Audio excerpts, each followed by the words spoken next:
پھر فرمایا رسول اللہ صلی اللہ علیہ وسلم فرمایا قرآن اللہ سے کہا اے رب میں نے اسے رات کو سونے سے روکے رکھا، لہذا اس کے حق میں میری سفارش قبول۔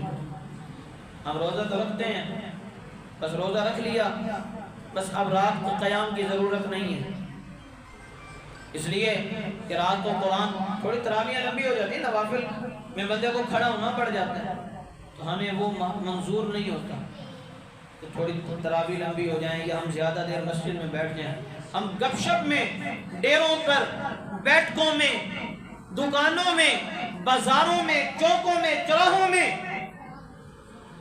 10 گھنٹے بیٹھے بور نہیں ہوتے، اللہ کے گھر میں آدھا گھنٹہ بیٹھے ہم بور ہو جاتے ہیں۔ یہ صرف اور صرف ایمان کی کمزوری ہے، اللہ سے دوری ہے، محمد الرسول اللہ صلی اللہ علیہ وسلم کے طریقوں کو چھوڑنے کی وجہ سے یہ ہمارے اوپر نحوست مسلط ہوئی ہے۔ کہنا صحابہ کرام رضوان اللہ تعالی علیہم اجمعین کی زندگیوں کا مطالعہ کریں۔ صحابہ کرام کی زندگیوں، انہوں نے اپنی زندگیوں کے دنوں رات کے جو 3 حصے کر رکھے تھے، ایک حصہ ہم نے اللہ کے لیے اللہ کے گھر میں رہنا ہے، ایک اپنے گھر میں گزارنا ہے، ایک اپنے بچوں کے لیے کمانا ہے، کہ انہوں نے ساری زندگی محمد رسول اللہ صلی اللہ علیہ وسلم کے لیے وقف کر دی، حضور کے ساتھ ہیں، شب و روز حضور کے ساتھ ہیں، حضور کی زبان سے کوئی لفظ صادر ہو، کوئی لفظ نکلے اور اسے میں یاد کر لوں، اسے میں نوٹ کر لوں، اسے میں لکھ لوں۔ صحابہ کرام کی زندگیاں تو محمد رسول اللہ صلی اللہ علیہ وسلم کے لیے گزری ہیں، ہماری زندگی محمد رسول اللہ کے لیے کیوں نہیں؟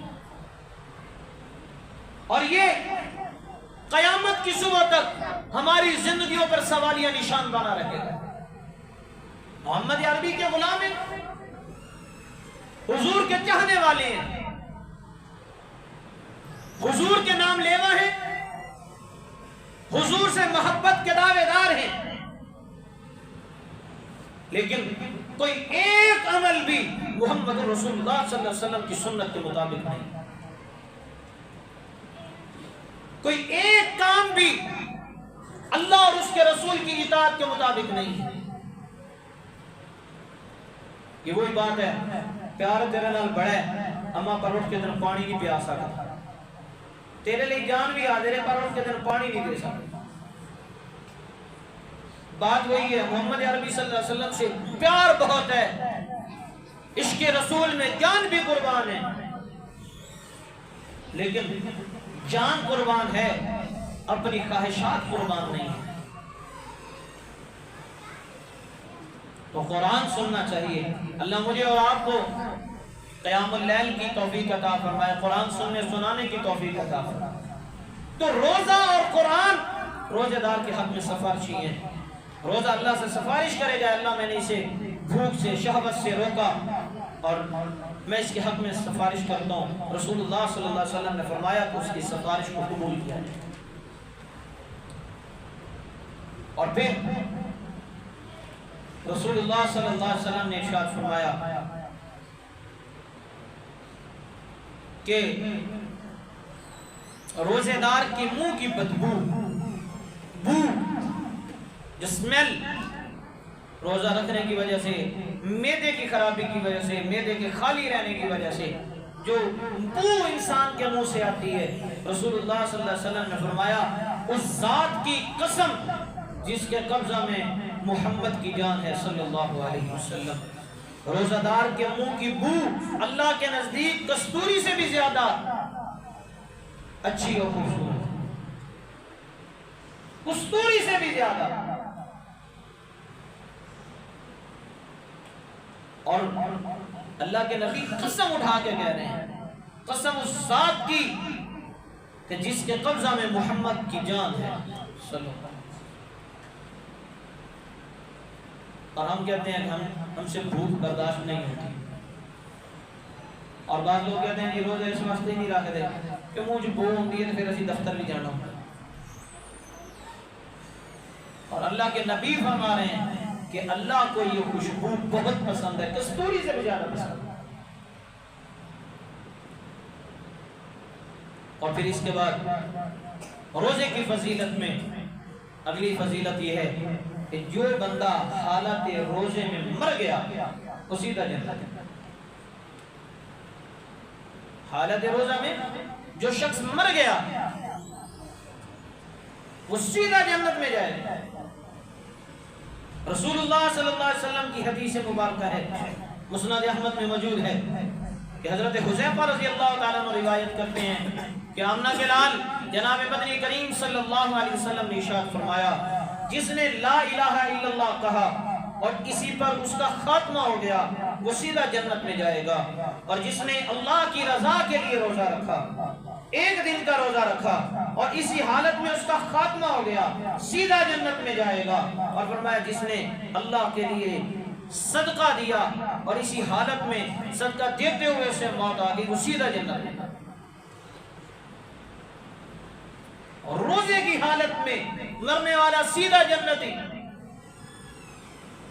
پچھلے جمعہ میں نے آپ کے سامنے رسول اللہ صلی اللہ علیہ وسلم کی حدیث مبارکہ رکھے تھی کہ اللہ تعالی ہر روز صبح شام لوگوں کی بخشش فرماتے ہیں، جہنم سے چھٹکارا عطا فرماتے ہیں. اس سے بڑا کیا ہے کہ جس کو ماہ رمضان میں موت نصیب ہو گئی، جس کی موت واقع ہو گئی سیدھا جنت ہے. حالت روزہ میں ہو سیدھا جنت ہے. اب روزے کی فضیلت تو بڑی ہے. ہم نے روزے کی فضیلت سنی، جنت کا دروازہ روزے داروں کے لیے کھول دیا جائے گا. روزے دار کے منہ کی بو جو ہے اللہ کو کستوری سے بھی زیادہ پسند ہے. ہم نے یہ بھی سنا کہ یہ ماہ رمضان جو اتنا عظمت والا ہے اس کی فضیلتیں ہم نے کافی ساری سن لی. اب بات یہ ہے کہ جو روزہ نہیں رکھتا اس کے لیے کیا جان بوجھ کے ایک تو ہے نا شرعی عذر ہو، کوئی شرعی مسئلہ ہو، وہ روزہ نہیں رکھ سکتا، بیمار ہے، بیماری کی کیفیت ایسی ہے یا مسافر ہے، جو بھی اس کا عذر ہے، اگر تو وہ شریعت کے مطابق ہے تو پھر تو اس کے لیے گنجائش ہے. اور اگر صرف یہی وجہ ہے تو میرے کو بڑی لگ رہی ہے اس واسطے میں روزہ نہیں رکھتا، میں نے پیاس بڑی لگ رہی ہے اس واسطے میں روزہ نہیں رکھتا، یہ کوئی وجہ نہیں ہے. اسی بھوک کو روکنے پر تو اللہ نے اجر و ثواب کا وعدہ کیا. یہی بھوک اور پیاس کو جب انسان روک کے رکھتا ہے اسی پر تو اللہ تعالیٰ نے اس کے لیے جنت کے وعدہ کیا. اسی بھوک اور پیاس کو برداشت کرنے پر ہی تو اللہ نے اس کی منہ کی بو کو کستوری سے زیادہ فضیلت عطا کر دی ہے. لیکن ان چھوٹی چھوٹی باتوں پر کہ پیاس لگتی ہے روزہ نہیں رکھتا، بھوک لگتی ہے روزہ نہیں رکھتا. میرے نبی کے صحابہ نے روزہ رکھ کے جہاد بھی کیے، میرے نبی کے صحابہ نے روزہ رکھ کے کام بھی کیے، بھوکا پیاسا رہ کر اللہ کو راضی کیے. ایمان کی قوت باقی تھی.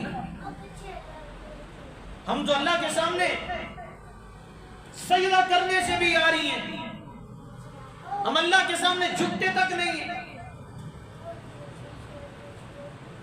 اقبال نے کہا تھا نا، ایک ہی سجدے کے انکار نے کر دیا ابلیس کو شیطان، تو خود ہی سوچ تیرا ہے قصور کی طرح. اور جن کی سنت پہ چلنا تجھ کو گوارا نہیں، تیرے واسطے روئے تھے وہ حضور کی طرح. ہمیں تو یہ بھی گوارا نہیں ہے کہ ہم اللہ کے سامنے آ کے جھکیں، ہم اللہ کے سامنے آ کے مانگیں، ہم اللہ کے سامنے گڑ گڑائیں. کبھی ایسا نہیں کیا.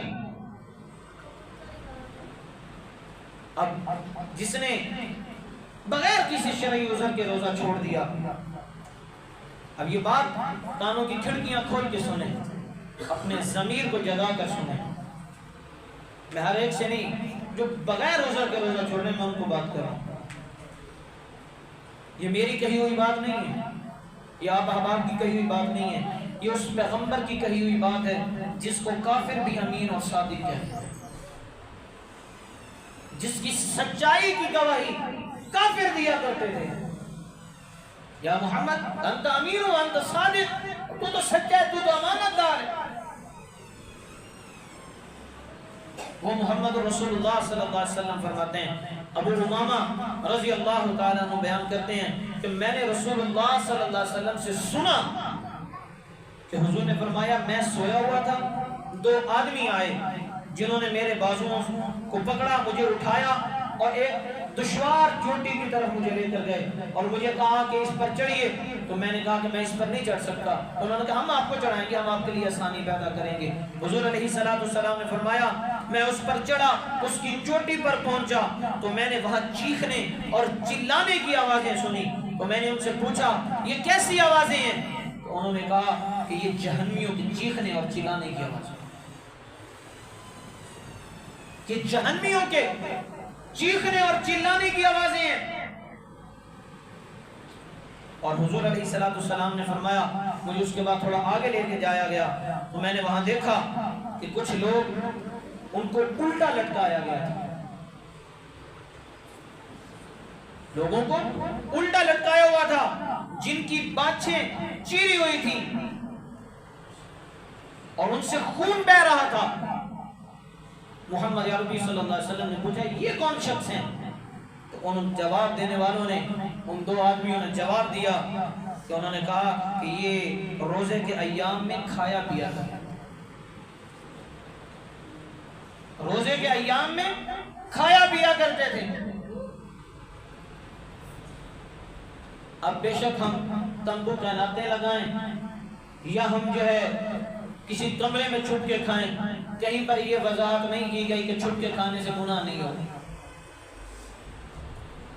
بس یہ کہا گیا کہ یہ روزے کے ایام میں کھایا پیا کرتے تھے، اس لیے ان کو الٹا لٹکایا گیا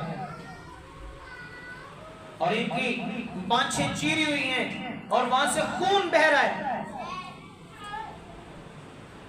اب ہم اگر یہ برداشت کر سکتے ہیں تو بڑے شوق سے روزہ چھوڑا۔ میں نے پہلے بھی گزارش کی تھی، ایک روزہ ماہ رمضان کا اگر چھوڑ دیا جائے تو انسان ساری زندگی روزے رکھ کر اس کا کفارہ ادا کرنا چاہے، اس کی نیکیوں کو حاصل کرنا چاہے تو ساری زندگی روزے رکھ کے ماہ رمضان کے ایک روزے کے برابر وہ نیکیاں حاصل نہیں کر سکتے۔ ہم جیسے جیسے ماہ رمضان آیا ہماری مسجد میں رونقیں بڑھ گئیں۔